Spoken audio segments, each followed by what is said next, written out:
This hangout on air is live. Okay, cool. Now, Sweet. allow me to move to my studio real quick. Okay. Hangout on air is live. Okay, cool. Now, sorry. Oh yeah, I forgot. I need to mute the mic of the Tavern. All right, Tavern mic is muted. And oh yeah, that's right.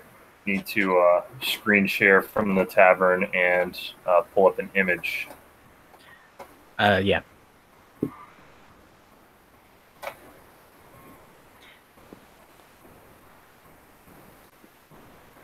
Man, I gotta say, I'm glad you're here because I don't know how to do any of this. Yeah. What do you mean you don't know how to do any of this? You're the one that showed me all this stuff. You're the one that got all the different streams going and whatnot. So. All right, let's just go to Google Images. Well, y'all are arguing about who did what. JB and I are just sitting here chilling, waiting out to get figured out. I mean, we're on YouTube right now. Like, yeah, we are. That. We're arguing about logistics on the YouTube. Yeah, we are. That's why I'm laughing. I'm posting the links on our posts on the Tavern, FYI. All right. So let me see. There we go. Screen sharing. Got the Tavern showing that. Now I'm gonna go jump up into my. All right. And I'm probably gonna grab another beverage before we really get into things. All right. And while he's doing that, let's get into it. Let's do this. All right. So let's go through and introduce ourselves. So JB, because you're on my far left, you start us. All right. I guess I just hitched majorly. Like, I lost you guys there for a minute. Hopefully, now that I'm not moving, that'll chill out. Hopefully, I'll have an okay connection from here. All right. So we're going back to introductions. Yeah. Yeah, go for it, JB. I guess I'll start since I did start the group and everything. Exactly. That's my logic. That's true. Take a bullet, man. It is what it is. Yeah. Honestly, I didn't ever expect that this group would get this big, that we would put out a podcast, which is kind of cool. Right. But anyway, I'm JB Huffman, the creator of the group, whatever that means. But this is I'm an Arkansas fan, and yeah, I wanted to start this group as just because, you know, the SEC, we have this close-knit camaraderie, like even between me and, you know, Ashton, how, you know, LSU and Arkansas technically hate each other, but, you know, he's my brother. And, you know, McKissick over there, I mean, he's probably our longest rivalry in the history of Southwest Conference. Between them and Texas, obviously. Yeah. I hate Texas more, a lot more. I mean, like we all do, don't we? We didn't know. I think that. everybody does. Yeah. But anyway, so yeah, I just wanted to kind of get this thing started and break away from our other sports group that me and Ashton were both a part of, because there was a lot of SEC hate, and I don't understand why. I think you should. I'm gonna just throw it out there. It's jealousy, but we don't need that kind of negativity in our lives. Exactly. We don't need that. So you know, I'm still in those other groups, but just mainly to troll them all. It's kind of fun. Exactly. But this group has been a blessing to me, and I've enjoyed it, and I look forward to this new chapter in the group. So anyway, I'm done talking. I'm gonna pass it over to Ashton, who. Oh, sweet. It was your idea to do this. I'm going to let you go next. All right, then. I'm Ashton. Howdy, y'all. I am a fan of the one true team in college football, which is LSU, Louisiana State University, the greatest team ever. I joined the group shortly after a few debates were had on the 5 Point Lead Sports Bar, and I was invited by my dude JB, despite our hatred of each other's teams. And yeah, a couple days ago, I was invited on a podcast for the Porchiakin Sports group, The Crown, and that gave me the idea that we could do this for ourselves, and so this is that brainchild of mine, and thankfully we have somebody in house who knows how to do all of that, and that is the A&M fan over here, James McKissick, and so. Yeah, the group's been a lot of fun. It's a lot of fun to talk football with people who know what they're talking about. And praise the Lord.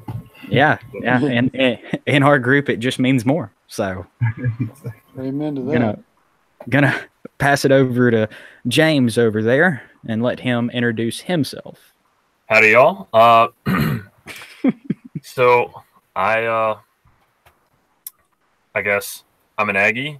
I was born and raised in Aggie. I'm transferring into the school in January, and I was elated when Ashton came up with the idea to do the podcast. But first, let me back it up a bit. I found my way into the Tavern from the Reformed Pub. It's a larger Facebook group overarching a lot of smaller Reformed groups, and JB started up, and I got told about it. I joined in, and then after Ashton inspired me to do some weekly game recaps. Like initially, I was going to be contributing for Ashton so that he could do weekly recaps of games, and and then I ended up go ahead and taking the wheel for Texas A&M and did some pretty long breakdowns of the games and what I saw and what I could hope to expect for the following week. And over the past couple of years, I've really gained an interest in YouTube, and I've wanted to have a YouTube presence. I just wasn't sure what my niche would be. And so this has provided me that opportunity. I'm actually going into telecommunication at Texas A&M. That's the degree that I'm going to be pursuing. And I hope to get into the broadcast media field. I don't know if it's going to be sports, news, politics, or what have you, but that's where I'm going. And so I'm excited to be here. And with that, I'll go ahead and pass it to Brandon. Brandon's not here. Sorry, Rob. Brandon and Rob got you two mixed up. My bad. That's all right. Hi, everybody. I'm Rob. I've been in the Tavern for about 9 or 10 months. Really enjoyed it. It's a nice change of pace from the all the kind of hate spread on Facebook that I just get tired of seeing. So it's really been a blessing to have other brothers that just we can have fun together, but also really just kind of encourage each other. Right. That's really the only reason why I'm on Facebook these days. So I've really enjoyed it. Yep. And I think that at this point it's pretty obvious that we're kind of the well, obviously we're the leaders of the group, right? We're the admins of the Reformed SEC Tavern, and at this point, I want to minus the Wookiee, right? Brandon's not here, but we'll change that eventually, and yeah. So at this point, I just want to say we love our sports, we love our teams, we love the SEC, but above all else, we love the Lord. And it's really a blessing to have that coincide with another one of our great loves, which is obviously the SEC sports, football in particular, I think, for all of us. And yeah, so while we're going to be discussing and debating sports, it's all with the understanding that we are one another's brothers in Christ. And we hope that everything that we do is done for the glory of God, and that's our prayer here and in everything that we do. And I would also like to say that if anybody has any comments or concerns after, feel free to message us on Facebook and show us, tell us what we're doing wrong. What do we need to improve on? This is our first test run, so, we're not expecting this to be some professional production quality or anything like that. We're going to get better as we go. And hopefully this is just the first in a long series of podcasts that we're able to do. And so let's move now into recaps from last week's games. And James, how did we want to do that? I guess I can go ahead and start with. I'll do the recap of my team, Texas A&M, and their game versus JB's team, Arkansas. I guess mainly because I already had that one written up and posted in the Tavern, so I can go ahead and use that as a go-to. Okay. I think moving forward, I think we'll primarily focus on our own specific teams, and then if anything else catches our eye or we watched another game, we might do a brief recap of that. Right. But let me go ahead and pull up. Yeah, let me go ahead and pull mine up real quick, see if I can find that. I think I did that like 2 days ago, yesterday. I think that's right. Yeah. All right, hold on just a sec. Yeah. So while he's doing that, I'm going to go ahead and give a recap of all the scores from last week and where we are to this point in the season. Let me go to the SEC, actually. That'll be helpful. We're not going to be covering the lesser conferences in this podcast. It'll just be the SEC. Yeah, this is all SEC, all football, all the time. Exactly. I mean, we really got to maximize our time. So there you go. So first we had Alabama.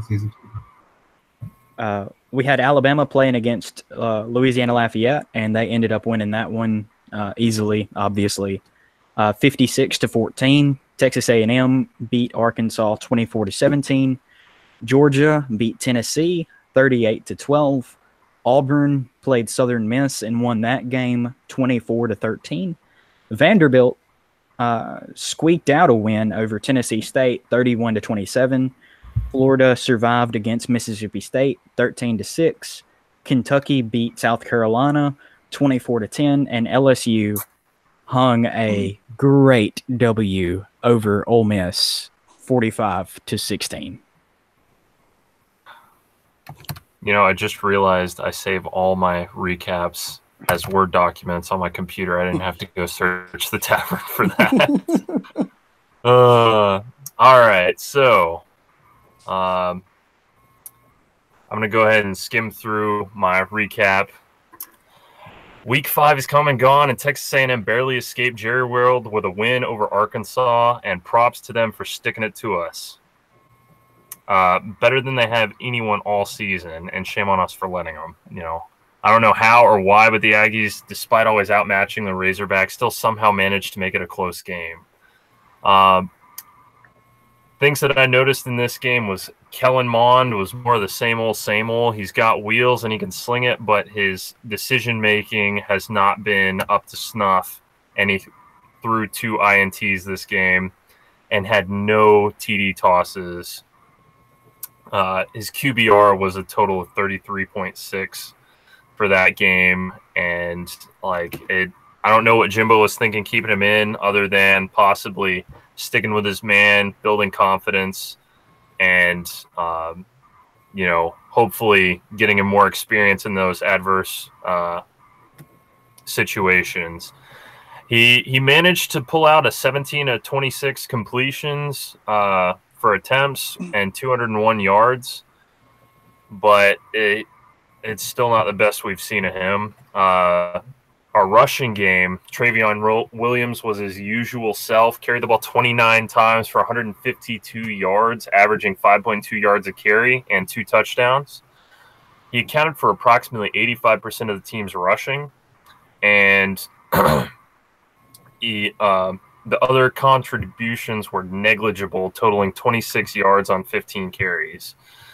The O-line was doing a good job giving Kellen time in the pocket. Unfortunately, they still gave up 3 sacks, and they did allow 1 hurry, which resulted in an interception, one of the 2. The D-line has been doing really well. They accounted for all 5 of our sacks this week. And they're a solid run defense. They only allowed about 2.1 yards per carry and a total of 55 yards. And when you break it down, there was, let's see, Arkansas spread the ball to 5 rushers, only one of whom got anything going, and that being Rakeem Boyd. He went 10 carries for 47 yards, and one of those carries was 25 yards. So you knock that out, and that completely destroys any, respectable stat that Arkansas had that game. The secondary, at this point, it's not funny anymore. When Arkansas can make your secondary look like Swiss cheese, you've got a problem. We gave up 14 completions for 193 yards and 1 touchdown, and we're only able to get 4 deflections and 1 interception, which means Arkansas's QB Ty Story played better than Kellen Mond. He was 14 of 26 for 193, 1 TD, 1 INT, but somehow he only had a 21.8 passer rating. So, I don't get the passer system. The tight ends continue to be integral to offensive production, and Jay Sternberger had a respectable 4 receptions for 51 yards and a long of 26. The receiving corps continues to step up in a huge way, and the receiver with the lowest average yards was Jamon Osborne with 1 reception for 5 yards. So that was 5 yards a carry. Unfortunately, he broke his foot and will be out for a few weeks, but Hezekiah Jones stepped up to replace I'm sorry. Either way, whoever it was, either Rashad Paul or Hezekiah Jones, Rashad Paul or Jamon Osborne, Hezekiah Jones stepped up and went 4 for 33. The highest average was Rashad Paul with 1 for 19, and the most yardage gained was Cam Buckley, who went 5 for 72. Unfortunately, we continue to have some frustrating drops when you're wide open, the ball hits you in your hands, and they still dropped it. Don't know how we're going to fix that, but we need to fix that going forward. Cullen Gillespie of the 12th man had a quiet week this week. He did manage to come up with 1 tackle, but he had no carries, no receptions. Now, our special teams, Braden Mann, the best punter in the NCAA. Currently, he's got an average of 61 yards per kick. Sorry, no, that was his best average. His best average was 60.8 yards a kick. That was out of 5 kicks versus Alabama. His longest punt is 73 yards, and he continues to get better with ball placement as we're moving forward. So that's pretty much the recap of Texas A&M versus Arkansas, and I'm going to go ahead and pass it on to whoever is ready. Awesome. I'm ready. Sounds great. A&M is a team with a great punter and a not great quarterback. So that's what I got from that. And Arkansas is as good as A&M, so I'm not as scared as I was. So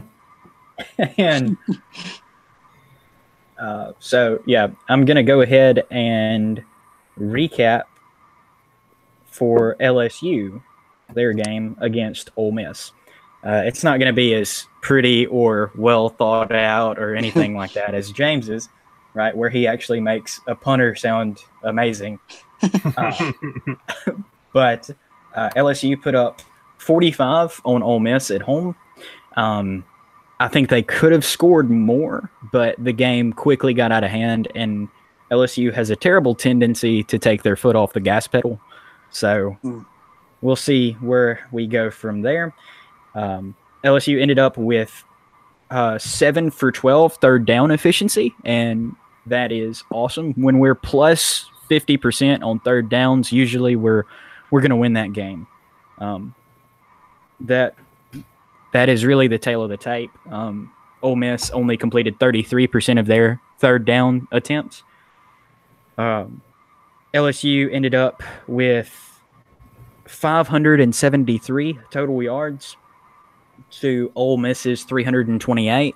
We completely shut down that Ole Miss vaunted offense, which outscored and outpaced Texas Tech in the opening weekend and put up, I think, either 60 or 70 against Southern Illinois.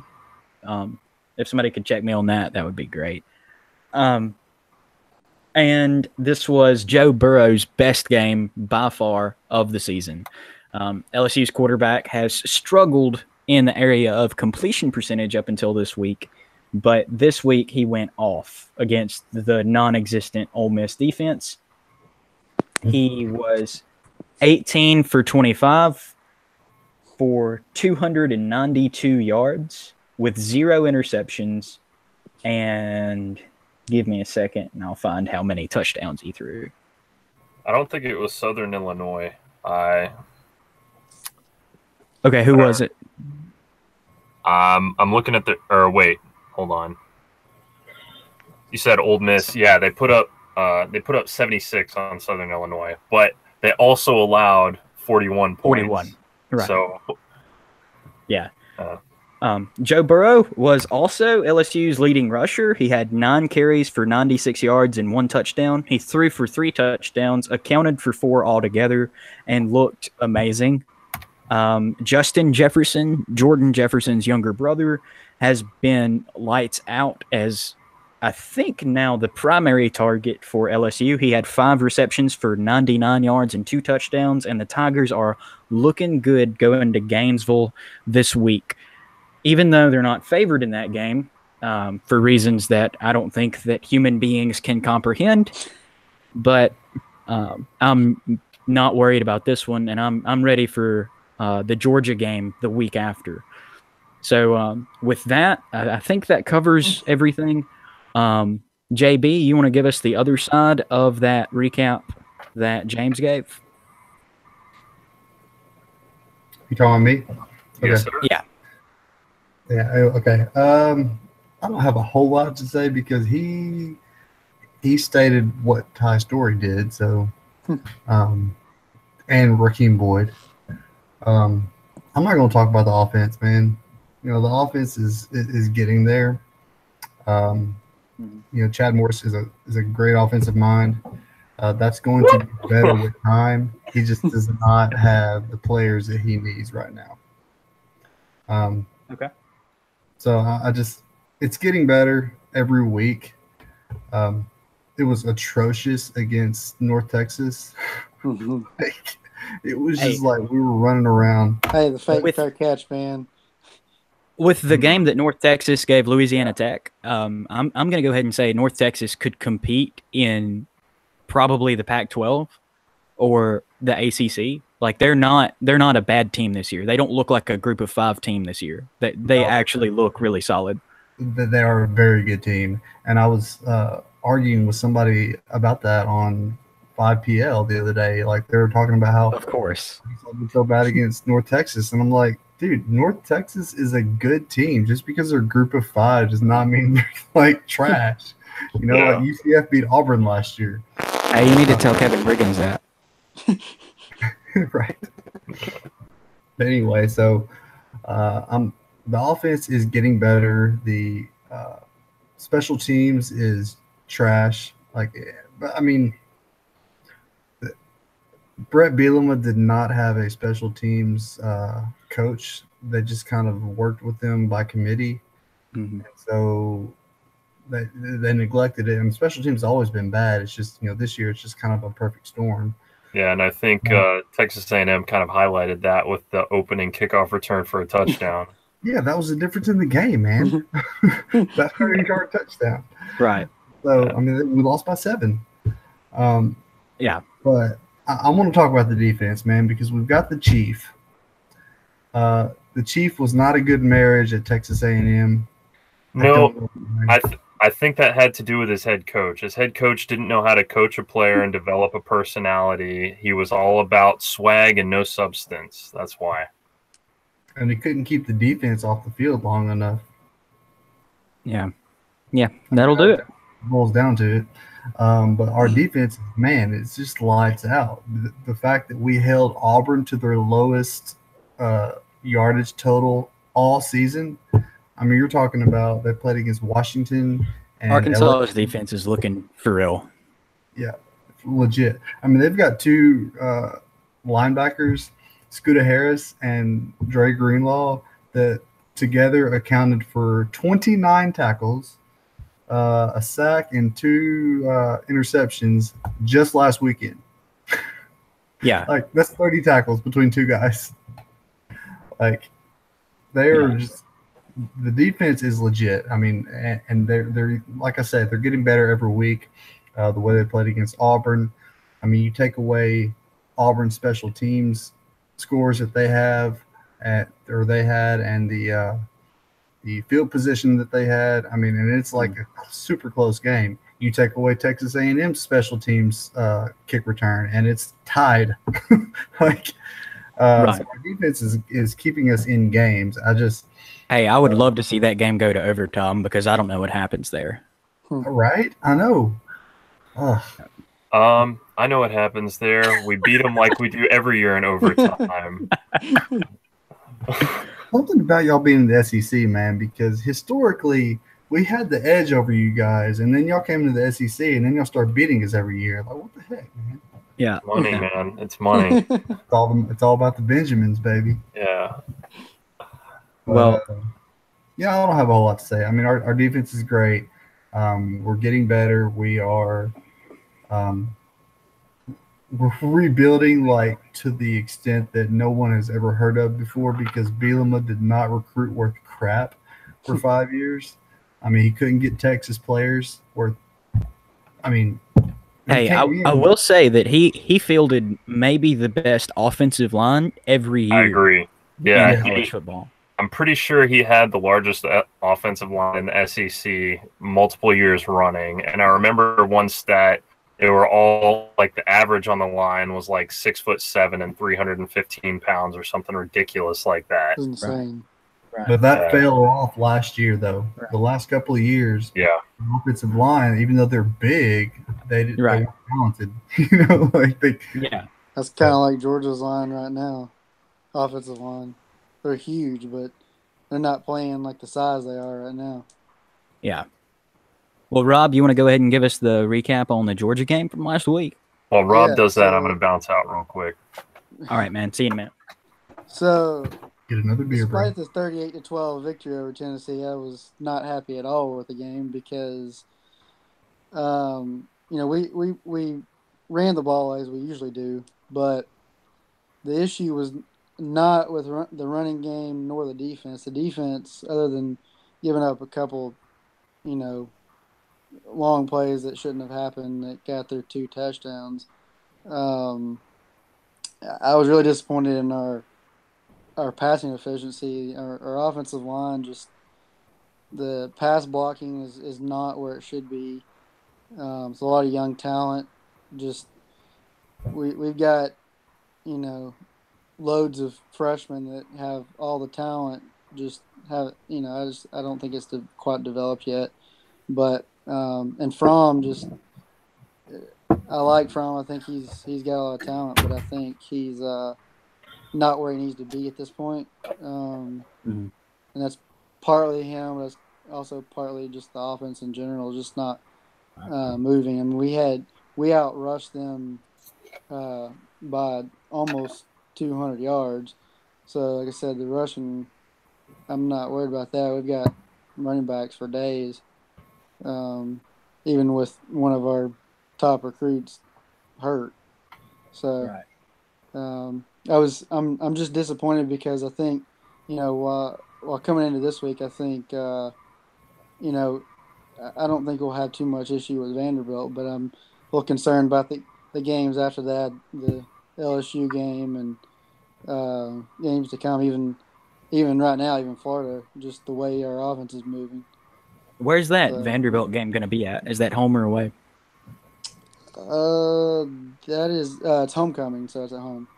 I didn't Okay. think about it from yeah. All right. So So, sounds good. All right. Well, with that, I think that covers everything for recaps. We've given the scores for all the games and recapped everything from last week. Let's move on now to. I'm going to spring something on y'all, something that we didn't discuss earlier, but Okay. I want to go ahead and ask a question and then discuss this. Okay. In y'all's opinion, who is the most NFL ready quarterback in the SEC? who? And now this isn't the most talented, right? Obviously, the Right. most talented is probably Tua, but who is the most NFL ready quarterback? Right. The At this person whose current skills time of are gonna, season, yeah. Yeah. Ooh. I'd say Jalen Hurts looks pretty good, but I mean that's that's an easy whatever, like go with Alabama's quarterback. And I know he got relegated to backup, and I know he's a little bit smaller, but he is a dual threat quarterback. And while he did do a poor job of handling the quarterback situation, I also think Nick Saban did a poor job of handling the quarterback situation and essentially backstabbed his starting quarterback rather than handling it a la Dabo Swinney and, giving his quarterback full heads up and allowing him to do what he needed to do. Saban kind of, just pulled the rug out from under Jalen. And I think that caused him to stumble a bit, but just because of how overpowered their offense is and their team in general is and how many points they've been putting up on people, he's been able to get a lot of play in garbage time, and so he's still getting a good amount of play. So I think it worked out for him okay. But I think that after this season, given the severe curveball that he received and the fact that he's still a talented player, I think he's ready to step up and at the least get some play in some preseason games and learn how to game manage a little bit. Well, I'm gonna say I feel like I need to go somebody different. Honestly, I feel like Jarrett Stidham is the quintessential quarterback. I mean, the problem with Stidham is you've got a run first Gus Malzahn who likes to do this read option on every single freaking play. And he's robotic like that, and he can't adapt to. And that works with a quarterback like Nick Marshall. A quarterback who can it hit does. a freaking dot 100 miles. Like Stidham is amazing, dude. Like the dude has got an arm and he can hit anywhere on the field. Sure. I feel like the guy is ready. All he needs is to be in the right NFL, like pro style system to where he's called upon to drop back and throw the football, just sling it, and even move it when he needs to. But he's not that, run pass option kind of quarterback that Gus Malzahn wants. He's just not being utilized right now. Like he's the best quarterback that's not being shown off at all, like where he's at. And that's exactly why I did not want Gus to come to Arkansas. I cannot stand him. Most, like probably 60% of Arkansas fans wanted Gus to come. I did not. I've never been a fan. He's got these things about him, and I say this all the time. He cost us a national championship with his drama. But anyway, we're gonna digress there. and go back to Jarrett Stidham. I feel like he's the best quarterback. He's your typical traditional, drop back and sling it and move if I have to. Peyton Manning kind of quarterback, So Right. Rob, who you got? I think I'm gonna agree with Stenham on that. I don't know that I would compare him to Peyton Manning at all. No. But I think obviously he's not Peyton Manning. I just never want to mention them in the same sentence. But no. But I think I agree with you, JB. I think he's right now the most ready of the SEC quarterbacks. I think there are maybe, it's hard to say right now, but there might be more talented quarterbacks, but I don't think there's more that are ready right now. I agree with your assessment of him. I think Tua is, by all, indications, is going to be, the best to come. But it's easy to say that when you have a team around you like Alabama. Right. When you play for Alabama, you got that offensive line. I mean, you can talk about how good he is all day, but Right. if your offensive line can make you look better. So right. Well, I'm going to disagree with all of you. I think we expected. Joe Burrow, my man.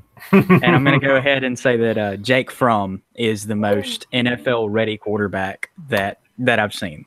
So, my heart wanted to say that, but I like how we all went with quarterbacks that were not from our team. That's well, yeah. I mean, how am I supposed to go with Kellen Mond? I mean, Joe Burrow is almost at 50% completions on the season. So, but yeah, Jake Fromm, his completion percentage is the only one in the SEC that's competing with Tua. And let's face it, this dude is a true freshman coming into last season. I mean, he's an 18-year-old kid, or maybe 19-year-old kid who leads his team to the national championship game, and by all accounts wins it until Nick Saban pulls a fast one. And man, that's a lot of metal for a kid so young to come and lead his team that way and take such good care of the football. I mean, it's not like Georgia's running the ball and playing time of possession. They've really got a balanced offense. Yeah, and I'll say this. I mean, of course, my opinion's a little biased, but the one thing I do love about, the most about Fromm is that how well he handles pressure, and I think that he's composed under pressure, which is a big thing when you're talking about NFL readiness. Absolutely. But I do also think there's some. It's hard to tell right now because I can't tell if it's things with him or if it's just our offense in general that's not moving. It's kind of hard to see all the pieces right now because it'll be tested when we play a defense like an LSU or Auburn or somebody that's got a tougher defense. So. Right. Well, another thing, I'm going to go ahead and say it before all the Alabama fans come and crucify us for not saying Tua. Tua reminds me a lot of Michael Vick. I think that he has a similar playing style. I think that his skill set could translate to the NFL, but time and time again, we've seen Heisman Trophy winning quarterbacks go to the NFL and not pan out. And I don't know. I'm getting an RG3 vibe from him, and one of the greatest to ever play at the college level, but I don't think that translates well to the professional level and to his case. I mean, look at Tim Tebow, man. I mean, you can't name 5 quarterbacks that were better than Tim Tebow in college. Is that a challenge? Johnny Manziel is number one. I mean, I'm just saying, and he crashed and burned brighter than all of them that went to the NFL. Ryan Leaf. And I say this, and I'm an Arkansas fan, so I'm biased. But Darren McFadden lost the Heisman race 2 years in a row to Troy Smith and Tim Tebow. Darren McFadden lasted longer in the NFL than both of them put together. Just saying. Yeah, Fair point. True. That's true. Well, Okay. those are two quarterbacks that did not translate to the NFL at all. Obviously. Exactly. And obviously Ryan Leaf is another example, or the LSU guy. What was Jamarcus Russell? Yeah. Well, he didn't do like himself any favors. Was it Jamarcus that I think it was Jamarcus when he first got in the NFL, he demanded more on his contract immediately. Oh yeah. And they didn't want to pay him. It's like you hadn't done anything yet in the NFL. Right. You had a great college run, but right. And you can't really defend that. I mean, I'm an LSU guy, but that's some bad stuff there. But yeah, you see it time and time again. You have these great college quarterbacks. Another one who comes to mind is Kellen Moore, who played for Boise State, who did not make it in the NFL for whatever reason. And he looked like an NFL pro-style quarterback and was one of the most prolific passers to ever come through the NCAA. And just didn't pan out. It's kind of hard to tell when you look at guys like Kellen and playing at Boise, their schedule, it's hard to – you see a lot of good stuff, but it's hard to tell, like, what they would do against an NFL style type defense, right? Because they don't play a lot of tough college defenses even. So kind of hard to know for sure. At Hawaii a few years ago. Yep. Dude threw for like 5,000 yards 1 year. Yeah. Yeah. Okay, so now that we have the most NFL ready quarterback, who is Jake Fromm, let's. Hey, I think we got 2 votes for Stidham here. Hey, my dude Rob ended up agreeing with me. Hold on, Okay. Did you just say Nick Fromm? I said Jake. Okay. Yeah. Like you said Nick Fromm. I was like, well, I don't know who that is. Some unholy either. combination of Nick Marshall and Jake Fromm. But Dude, Nick Marshall was one of the best option quarterbacks I've seen in a while. he really was, but he was another one that Gus Malzahn just called option after option after option. But dude had a cannon. Mm-hmm. Dude could play. He could do it. So let's transition now to our buy-sell segment. So this is what team or player in the SEC are we buying, and then what team or player in the SEC are we selling?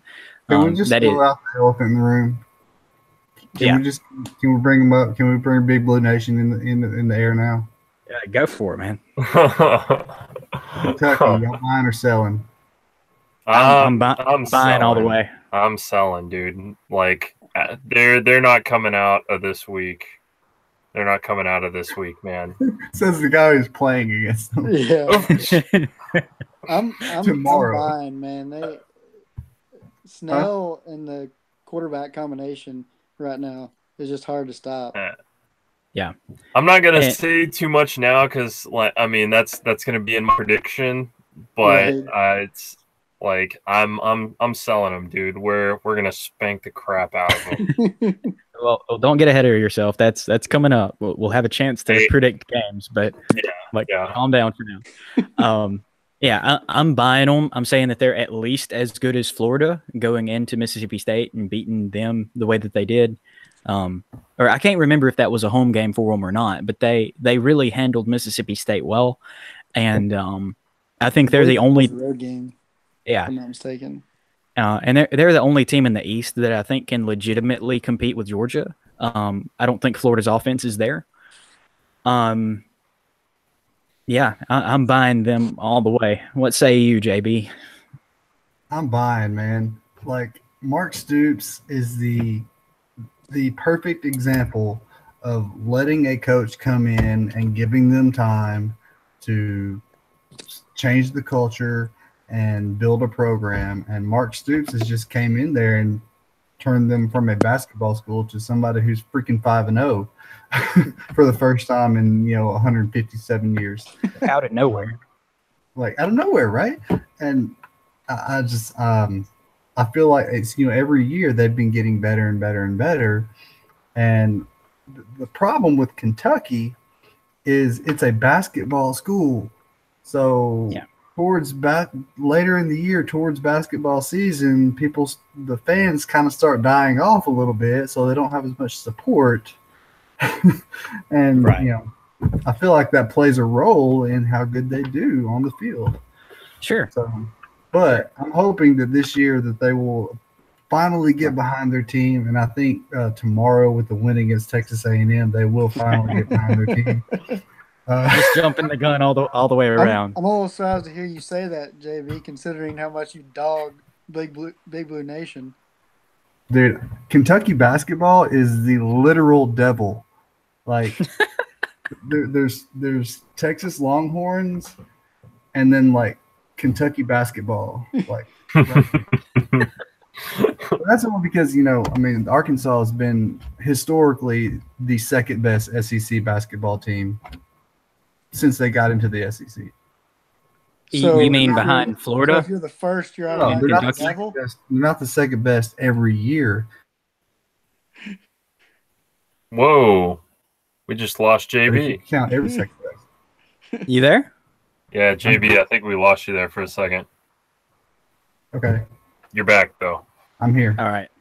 I'm All right. not talking about every year, but I'm just saying like historically, typically they're the second best SEC team, and that's why I hate Kentucky. Well, basketball doesn't matter anyway. So let's Yeah. move Man, I on. like basketball, man. All right. So I guess we're all buying Kentucky except for James. So JB, who are you selling? Who am I selling? Oh, you're not giving me like a choice? No. Okay. No. Man, We have one thing that we're buying and one thing that we're selling. man, I had my buy all lined up with all my I mean, I thought we were doing buy and sell as it pertains to our own team primarily for this first one, and then Man, you can do that. Like, that's all right, fine. all right. Go ahead. Go for it, man. Oh, okay. So my buy is the Texas A&M special teams. Now, and it sounds funny, but I mean, as I mentioned before in my recap, Braden Mann, his longest punt this season is 73 yards, and his best average is 60.8 yards, and that was over 5 punts versus Alabama. And he's getting better with his ball placement, so he's able to get those coffin corner kicks that you really need to pin them deep. How far was that punt against North Texas? Say again? Oh, no. That's Arkansas. Yeah, that's all. Yeah, that's my bad. But It's not as funny now. I thought you were talking about Arkansas's. No. Aggie special teams. And Arkansas unfortunately, you don't sell. You just throw away in the garbage. You don't sell that. You can't sell that. dude. You don't sell that. Oh, man. All right. So what are you selling, James? Hey, I'm not quite finished. Special teams is more than just your punter, dude. Very thorough, man. Man, that's not what I got from your recap. Okay. Unfortunately, our senior kicker Daniel Lacamera broke his foot in the opening kickoff versus Clemson, which, as I've mentioned before, explains the couple missed kicks that he had. But Seth Small stepped up, and until the game versus Arkansas, he was 5 for 5 on field goals, and he had a long of 52 against Alabama. So even though his kick placement is a little bit off and he has room to improve there, he's a freshman and he's hitting 52. So I'm looking forward to see what he can do for us. And then our kickoff averages are 27 plus yards, and our average kickoff return, or kick and punt return allowed, is 18 yards. So we're looking good on kick coverage and kickoff returns. And of course, as I mentioned earlier, we had that kickoff return for a touchdown. I believe that was Rashad Paul who took that back. So our special teams are looking pretty good as of right now. Right. So then what are you selling with the Aggies? Honestly, what I'm selling is Kellen Mond. I mean, he knew can you were gonna sling say the that. ball. Yeah. He I can knew that sling was the coming. ball, but his decision making outweighs all his benefits. We've got Travion Williams, who leads the SEC in rushing, and Yeah. Kellen Mond, while he is a dual threat quarterback, it's all dual and no threat. You know, he keeps slinging the ball into tight spaces, and every single replay that shows that he made a bad pass, his very next receiver was wide open. If you go back to the Clemson game, he threw a pass into triple coverage in the end zone, and he was very fortunate to escape with a touchdown catch. But Right. on the replay, he had a receiver wide open just to the left of the guy that he threw the ball to. And that's been the story going forward since then. Alabama, he threw 2 picks. Arkansas, he threw 2 picks. I mean, when you're throwing 2 picks against Arkansas, it's time to reevaluate your quarterback situation. Unfortunately, Jimbo Fisher is stuck on Kellen Mond, and I can't appreciate the loyalty and not wanting to destroy his confidence. But honestly, I think Nick Starkel is the better option moving forward with the season. Well, now you can't have it both ways. You can't say that it's a disappointment that he throws 2 picks against Arkansas, and then at the same time say Arkansas's defense is looking pretty solid. Boom. All right. I mean, Arkansas's defense is looking better and better each week. I haven't been paying too close attention. Everything I've been hearing has been from JB. So, really, all that I've seen in person. And that's not to defend 2 picks a game, right? I'm with you. You should probably be selling Kellen Mond. Like he's not progressing the way that he should. Right. And I think ultimately that was my point. I mean, I guess I should be a little bit less harsh with Arkansas. They are improving. It was just embarrassing because they had the loss to North Texas, and North Texas is normally not that great a team. Right. And you know, this is North Texas's UCF year. Like, yeah. They're looking really good. Mm-hmm. Okay. So JB, who you selling? JB, while you do that, I'm gonna step away for just a minute. What? Hey, you stepping away for just a minute. Okay. He didn't want to hear what I'm selling. You blame him? No, I don't. I'm gonna go. Well, first of all, I'm gonna start off with my team, and then I'm gonna give you what I'm selling in the SEC in general, because Okay, my sounds team's good. not that significant right now. But with me, I'll agree with that. okay, yeah, it's all good.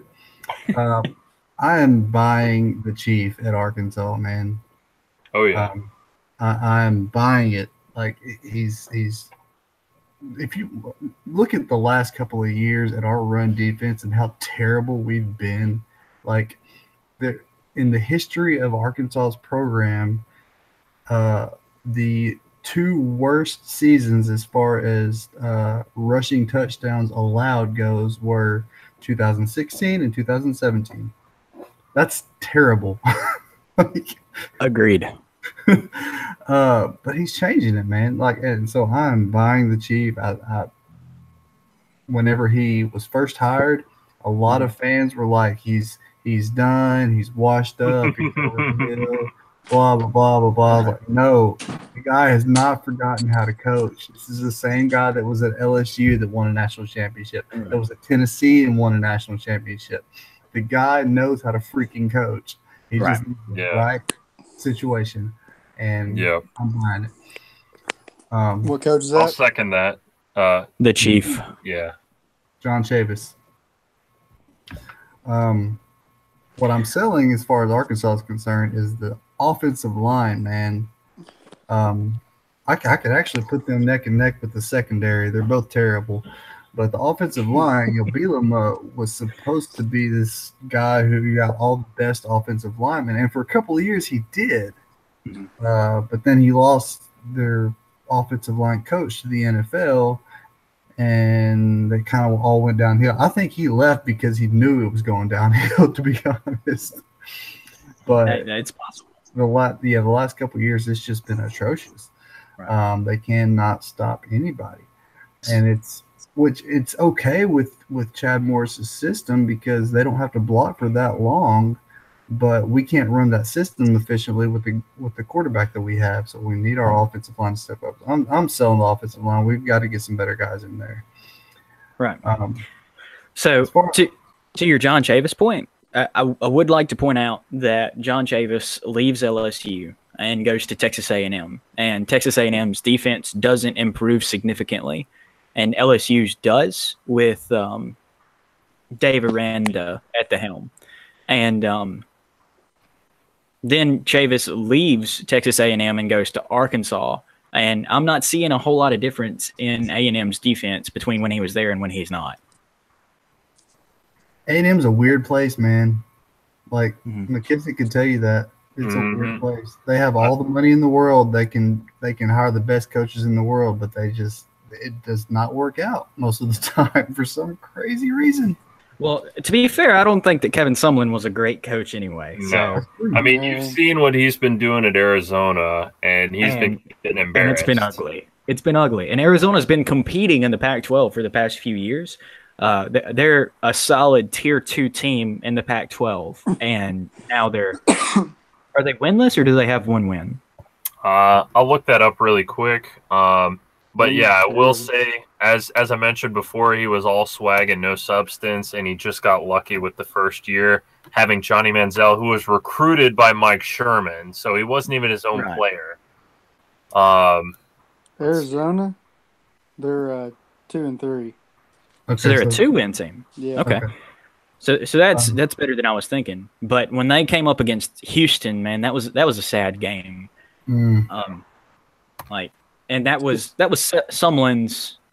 That was really his testing ground early in the season, was that Houston game, and they came out and really just laid an egg, and it was an ugly game.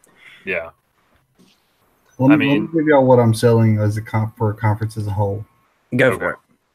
I've been saying this for almost a year now. Joe Moorhead, man, I'm selling him. It was a bad hire from the beginning. I don't know what they were thinking. This is not going to be good. You can't go from the one guy that brought Mississippi State to prominence for the first time ever. They were a top 5 team at times. Of course, he had Dak Prescott. But with Dak Prescott, they came into Tiger Stadium and beat LSU in a night game, which is one of the more impressive feats in college football. I mean, if you can come into LSU and win a night game, you've made it. Yeah, especially if you're Mississippi State. For real. That's why I'm glad our game's at 3:30. Hire a guy who has never coached in the SEC before. Hey, it's possible that kickoff gets moved back. Yeah, I hope not. Stupid CBS is screwing us. Georgia doesn't play that well at Kentucky at night, so imagine what they would do in Death Valley at night. Well, I'm just glad that game isn't at Georgia, because the last time we went to Georgia, we lost a heartbreaker. So let me give you what I'm selling. We've already talked about Kentucky, whom I'm buying. So I am going to sell. We'll start with LSU particularly, right? I'm going to go ahead and sell LSU's offensive line. We haven't had a unit start together all season. Brandon actually shared something in the group that was talking about that, and it's got me worried. We need to find some consistency there. Against Miami, we were just awful in the offensive line. We really wasn't giving Joe Burrow much time to throw, much time for anything. And we ended up pulling that game out in pretty convincing fashion, but I think that's largely on the back of the defense. The defense has been more than solid. I'm going to go ahead and say I'm buying LSU's defense. I think they're the most solid unit in the SEC right now.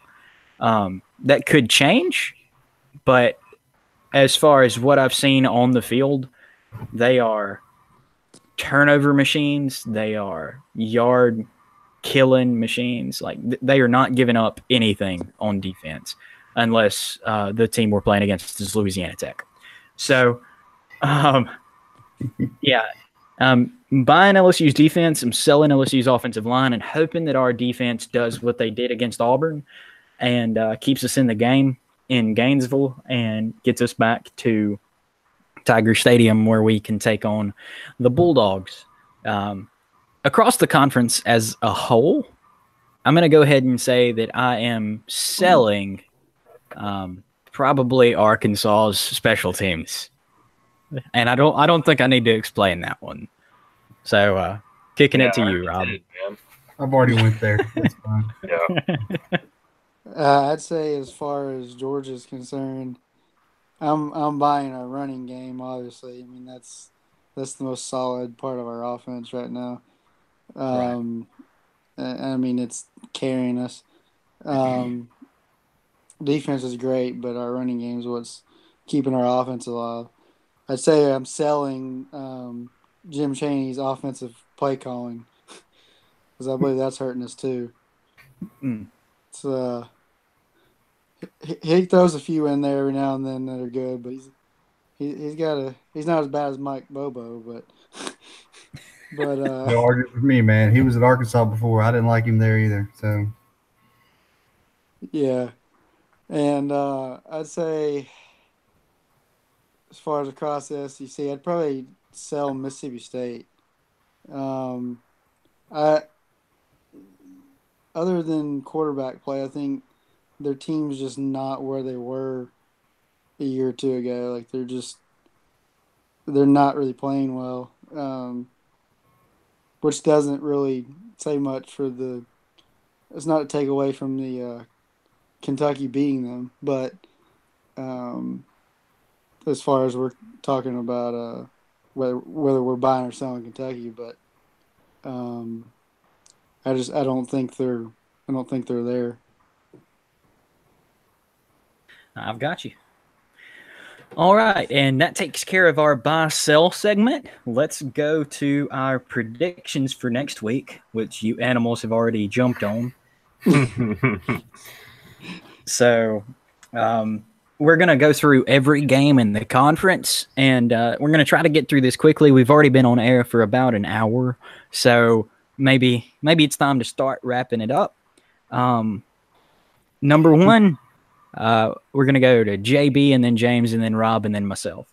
Number one, who you got? Alabama and Arkansas at Arkansas. I mean, come on, man. Let's just be real, okay? All right, moving on. We've got Missouri and South Carolina. Don't make me pick that game. I didn't make you do anything. I think you've already picked it. Yeah, I know. It's posted for everyone to see already. And it has not been edited either. So for those that end up watching outside of the tavern. Yeah. Okay. Yeah. Arkansas is not winning tomorrow. I mean, you know, I keep my hopes high and my expectations low, as Solberg says, Mr. Wookie. That's a solid philosophy there. Yeah. Anyway, so, I think we're all picking Alabama. So yeah. Missouri versus South Carolina. Let's just drop that game is at South Carolina. Mizzou is going to beat South Carolina with an 11 a.m. kickoff, and that may. What is the spread on that game? I didn't see that. You know? Mizzou is favored by 2. I think Mizzou's going to take it. I like them in that game. I think. I don't think Muschamp is going to last that much longer at South Carolina. To be honest, that's fair. We're going to try to go quick. So, LSU. I got LSU in the LSU and Florida game. Okay. I've got smart choice. I've got Ole Miss and whoever they're playing. They're gonna play ULM. That's right. Okay. Yeah, they're playing ULM. Okay. Yeah, I got Ole Miss in that game, obviously. Right. And I know I was buying them, but I picked Texas A&M to beat Kentucky this weekend. Not so fast. Yeah, I know. I just had to throw the I've got a torch few on words not to so say fast. about that. I actually might change that. I don't know why I picked Texas A&M, to be honest, but I'm looking. A&M is actually only favored at home against Kentucky by less than a touchdown. I picked them. That may change though, because I don't really know why I picked them. Because I've been big on Kentucky the last week. That may change. But I got Georgia. That's over Vanderbilt. Yes, Georgia over Vanderbilt. That's obvious. It should be anyway. You got the number 2 team in the nation versus the bottom 3 in the SEC, probably, including the Arkansas Razorbacks. I don't know about that. Bottom 3? I don't know that they're bottom 3. Arkansas, Tennessee, and Vandy. I don't know. Vandy played Notre Dame pretty hard. They played them really close. They did, but They've got some talent. And that was at Notre Dame. Yeah, that's true. Vandy's looking like bottom of the SEC isn't bottom of the world, you know. Like the two teams on the bottom, right? Arkansas and Tennessee, they are not looking great. Arkansas is looking better. Tennessee is just never going to emerge.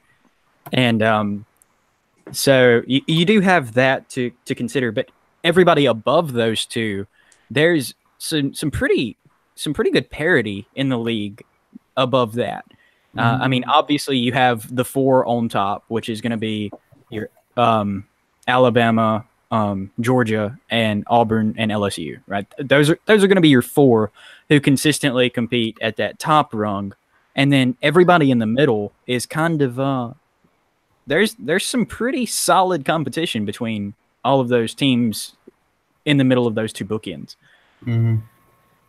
So don't go dogging the Commodores. I'm not dogging them, man. I'm just saying they're not as good as I would pick Ole Miss over Vandy. Shots fired. Shots fired. I would pick Mississippi State over Vandy, but yeah. Would you pick Mississippi State over Auburn at home with a late kickoff? I've got Auburn in that game. Oh, okay. I'm telling you, man, Mississippi State is not that good. They were picked to be number 3 in the West, and to compete for number 2 in the West, which is adorable. All the preseason picks from like SEC media days and stuff, everybody's all about Mississippi State, and I was the one who was saying they're not going to do well. I promise you guys. Hey, everybody also I did the same South thing. Carolina was going to be number 2 in the East, so. That's true. And South Carolina is not looking like they're going to be able to compete with Kentucky. No. Okay, so we have JB's picks locked in. James, we're moving over to you. All right. Who I picked this week? I picked Bama, obviously. For the SC Mizzou game, I picked Mizzou, but I'm kind of 50-50 on that. It being at SC, I think they may pull a fast one on Mizzou, but Mizzou is also doing better this year than I expected. LSU versus Florida, I picked LSU to win that game. They've been rolling, and I don't think Florida is going to stop them, even with the game at home. I don't think they're going to stop them. I did pick Ole Miss for their game. A&M versus Kentucky. Of course, I went with my school, but there are reasons for that. It's not just blind faith. Is it the punter? No. I'll get into that in a second. And then I picked Georgia to win their game and Auburn to win their game. But the reason I picked Texas A&M is because you cannot count out the 12th man. Mark Stoops said that, we went into Florida and we won, so the crowd is not going to be it's not going to affect the game. But Mark Stoops has never been to Texas A&M. I mean, you talk to anybody, fan or team that has been to Texas A&M, and there is an unreal presence that you can only attribute to the 12th man. And not only are they loud, they are also hospitable. So to any Kentucky fans showing up to the game, you can expect the best Southern hospitality that you have ever received, even though we're going to spank the crap out of you guys. Which is like legitimately, that's a really big point in A&M's favor. Like that's a big deal, how hospitable the home crowd is. And that's not something LSU has. No. Yeah, no. I've got stories from not only my parents who both graduate, like they met at the school and they graduated from the school, which is why I was born and raised in Aggie. But I've got stories from them as well as others that they've been places and they've seen some things from the fans, and I've heard stories from plenty of visiting fans from Texas A&M that the hospitality is unmatched. But some of the reasons why I'm picking Texas A&M is they've got, I mean, aside from the 12th man, they've got the number one rush defense in the SEC. So that's only because Tua is playing for Alabama. I mean, you look at the stats, they've only allowed 85 yards a game, 3.3 yards a carry, and 5 touchdowns rushing on the season. Now, when you compare that to Kentucky, who has the number one rushing offense in the SEC, they've got 1,271 yards. They're averaging 220 yards a game, 5.78 yards a carry, and they've got 16 rushing TDs. And Benny Snell accounts for half of that. Now, Texas A&M's front four are really putting the hurt on all the rushing offenses that step to them. And Kentucky's quarterback has not proven himself yet. I'm pretty sure they've got the worst, if not one of the worst, passing offenses in the SEC. But that's it was mentioned, and I have read that that's possibly primarily due to the fact that they haven't had as many passing attempts, given that they've got such a powerful rushing offense. But I mean, along with, us having the worst secondary in the SEC, it could balance out. I had another point where I was going with that, and I just completely lost it. Well, let us know when you find it again. Yeah. Rob, will you run through your picks for this week? Yeah, so I think the consensus is that we're going with Bama over Arkansas. But so I'm gonna go with South Carolina or Missouri, but in an extremely close one. I would almost pick the spread, but opposite. It's Missouri by 2, but I think I'd almost say South Carolina by 2 or 3. I think Missouri, they have a high powered offense. Like it's Drew Lock is crazy, but I don't know. I just think South Carolina gets it done tomorrow. Between LSU and Florida, I got the Tigers. I think Florida's getting better, but I don't think they're quite there yet, and I don't think their offense can score on LSU's defense. I'm going with Ole Miss, of course, and I'm picking Georgia. Not just because I'm a dog, but I don't think. While I think Vanderbilt's got some talent, I don't think they're quite good enough to challenge Georgia. They might be. I might be surprised. I remembered my other point. So when you're done, All right, Rob, I'll go ahead and finish that up. I'm picking Auburn over Mississippi State, but closer than people think. I know the spread's only 3.5, but I feel like a lot of people think it's going to be more than that. I think even though I'm selling Mississippi State, I think Auburn is not the Auburn of the end of last year. Like they're struggling right now. I think they're better than they've been playing, but they're not showing it yet. And so until they do, I'm not gonna like oversell them. So I got them in a close one. As far as Kentucky and A&M, I would have to say Kentucky in a close one, only because I mean that was the toughest one of the week for me, honestly.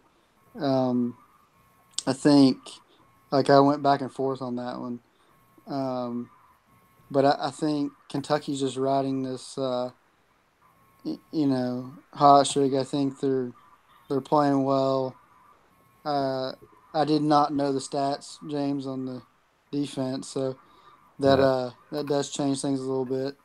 My uh, almost makes me change my pick, but my dad always says, stick with your first pick, but change your pick, you usually end up getting it wrong for some reason. That's how it kind of plays out. But I have experienced that. Yes. yeah. So I think Kentucky's run game is very good. I think I agree, James. I think the passing is weak. I think Kentucky's quarterback, he's got a really powerful arm, but he's prone to make a lot of mistakes when he passes. So that's kind of if he can stay under control and pass through your secondary, he might get some passes off. But I think it'll be a really close game. So my point that I had forgotten was Kentucky coming out of nowhere, 5-0 to start the season, going into Texas A&M. Texas A&M playing at home, and actually, Texas A&M is the favorite by 6 points. But what I was going to bring up was 2 years ago, Texas A&M started off 5-0 going into Tennessee, Tennessee came to us if I remember correctly, but they ended up winning that game. Yes, they started off 6-0, but they finished the season 8-4. They only won 2 games after that. They started off hot and then burnt up in the pan, and that was because they were all swag and no substance. So I'm thinking. So are you saying that this Kentucky team is Tennessee? No. I'm saying that this Kentucky team is all swag and no substance, like Texas A&M was in 2016. Texas A&M had their fifth-year transfer, Trevor Knight, come in and play a solid game. But the second half of the season, Trevor Knight went down with an injury and he was out, and Texas A&M struggled to come back from that. And I really think that that Kentucky is one bad turn short from turning up an 8-4 season this season. So that's a part of why I'm selling Kentucky. I mean, obviously, I've got my school loyalty. It is a home game for Texas A&M. Texas A&M has got the best fans in the NCAA, hands down. And Kyle Field is one of the most, odd places to play. I wouldn't necessarily say straight up intimidating, but they are loud. And if you watch any of our big games, the away team has got a significant number of false starts, delay of games, what have you, just given the noise and they can't get their calls out. I think that plays a large part. I mean, Clemson coming in said that, the noise wasn't going to be a part of the game, wasn't going to affect the game. And then I'm pretty sure it was the first drive. They had 1 or 2 false starts and or delay of game penalties. Right. And that was back to back. Yeah, coming straight out of the gate right after they were, the crowd is not going to affect the game. So all that said, that's why I'm selling Kentucky in this game. And I think they're probably coming out of this season with an 8-4 as well. Oof. All right. Based on the remaining schedule they have, I don't know that I'd go that far, but I see your point. I mean, they definitely could, fall off. I just don't think the remaining schedule, they don't have too much other than Georgia. They don't. They've already played their West opponents, so leaves them with Tennessee and Vanderbilt and, the lower half of the SEC East. Right. After, this week. So. Right. Well, I'll go ahead and give my picks now. But before I do, I do want to make a point about Clemson. Clemson is far and away, over the past 5 or 6 years, the best team in the ACC. And that all really started with a bowl victory over LSU. And then at some other point, they beat Auburn, or I think it was Auburn. And then Dabo Swinney made the comment, we're beating these SEC schools, we're doing it. But if you notice, all of their success against the SEC is outside of SEC stadiums. So I think that was the first time in the Swinney era that they have come to an SEC stadium. And I think that he vastly underestimated the significance of that. So, also having said that, the ACC is getting left out of the playoff this year. I don't see Clemson surviving against Miami, and I don't see Miami winning out. I don't think that the ACC is strong enough to make it to the playoff. But enough about my Clemson hatred. Number one, obviously, I am picking Alabama. Arkansas offensively does not have the firepower to hang with Alabama. Although defensively, I think they're going to be strong for the first series or two. I think that eventually the game's going to get away from them, and it's going to get ugly about the third quarter. And Missouri, South Carolina. I did pick Missouri, but that could go either way. The game is at South Carolina, but I don't think that a home field advantage, it means a whole lot at 11 o'clock in the morning. So I'm saying Missouri in a close one, because it's basically a neutral field, in my opinion. LSU, Florida, I think that LSU pulls out a close one. I think the defense keeps us in the game. I think that LSU's offense does enough. I think that Joe Burrow continues to develop. I don't know how great he's going to be. I want to see him take care of the ball a little bit more. He had 2 lost fumbles against Ole Miss. So I would like to see him clean up that a little bit, but I'm very pleased with the offensive play calling. I'm very pleased with our ability to spread the ball around. I'm very pleased with LSU's schemes. So I think that should be enough to keep us in the game until late, so that maybe Cole Tracy, who is the best kicker in the SEC, can win us another one. Ole Miss, obviously, I'm taking over Monroe. I don't think that's going to be close. You know what? Forget that. It is going to be a close game because Ole Miss's defense is absolutely non-existent, and ULM is just the most upset-minded team outside of Troy in the country. I think that they give Ole Miss a scare tomorrow. Kentucky and A&M, I kind of went back and forth. Originally, I picked Texas A&M to win this game, but I changed my pick on the Tavern pick'em. I'm thinking Kentucky comes in and pulls out an unthinkable win. Now, you want to put a couple bucks on that? Track record isn't so good. I'm not that confident in it. Okay.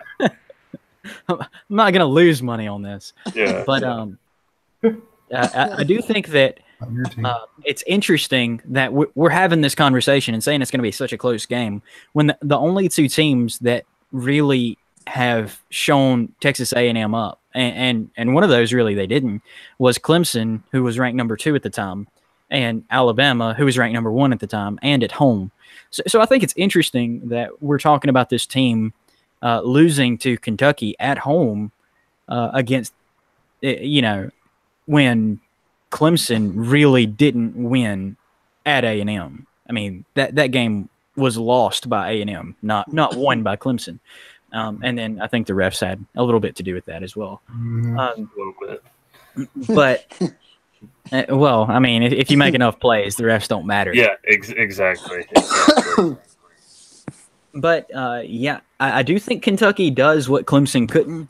The SEC is just different than the ACC, and that's the best the ACC has to offer. And I think that player for player, Kentucky matches up with Clemson, and I think that Clemson, or rather Kentucky, comes in and pulls off the upset. Well, I've got Georgia over Vanderbilt. For obvious reasons. I don't think that Vanderbilt is there yet. I think they're at the bottom of the tier 2 teams in the SEC. They're rebuilding. I like what Derek Mason is doing there. I like what's happening there. And I will never forgive James Franklin for leaving that team. But I think that they're on the upswing now. I think that they're really starting to build a football culture, and Vanderbilt athletics is really coming along. I mean, they have the baseball championship a year or two ago, and they have now a football team that's legitimately competing for second or third in the East. Just as a basketball team going downhill. Yeah, but nobody cares about basketball. So yeah, I do have Georgia winning, and I think they win convincingly. But I don't think that Georgia covers the spread. I don't think they win by 26. I think it'll be more like a 17-point game. I think it'll be very similar to the Georgia Missouri game. A very slow paced, not great polished victory for Georgia, but convincing nonetheless. And then Auburn and Mississippi State. This one is really the one that I'm having the most trouble with. Auburn is not looking great.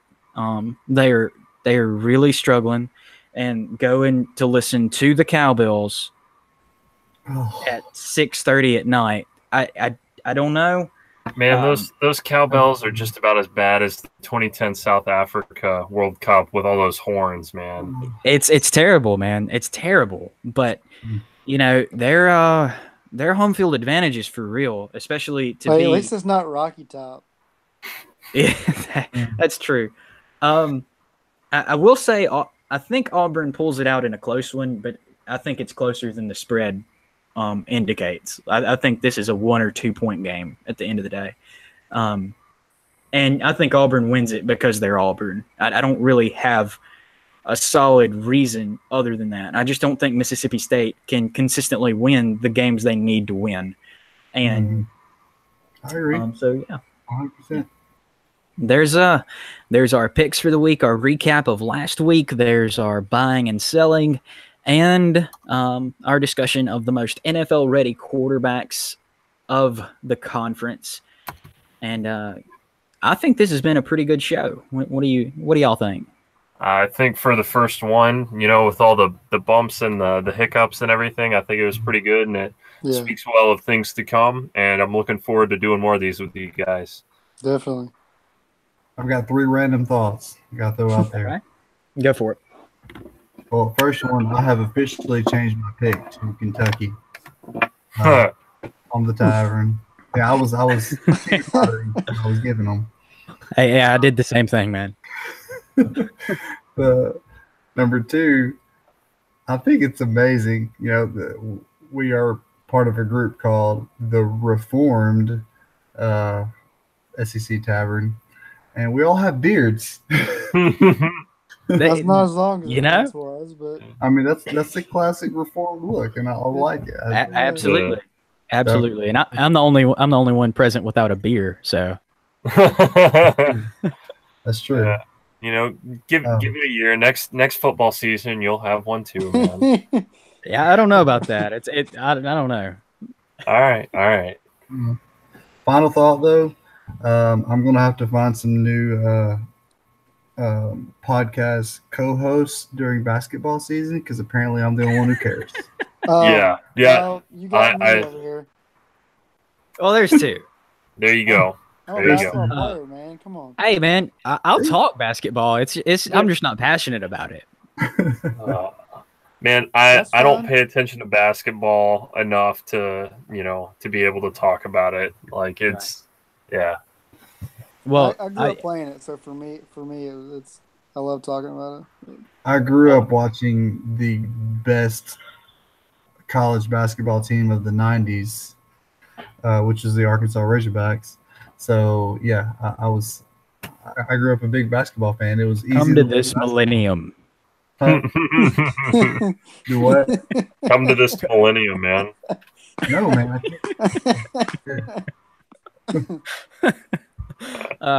But yeah. So, basketball really is not my favorite sport. I love football. I can't get enough football, and baseball is pretty awesome. Really sick about the Braves being down 2-0, and Yeah. really hoping that that turns itself around. But hey, LSU is taking the College World Series this year. Got to switch it up now. Even though we're Heck talking yeah. about the Braves. With that, you guys want to call it? Yeah. I'm calling it, man. I think All right. I think that's a good first show. That's a wrap.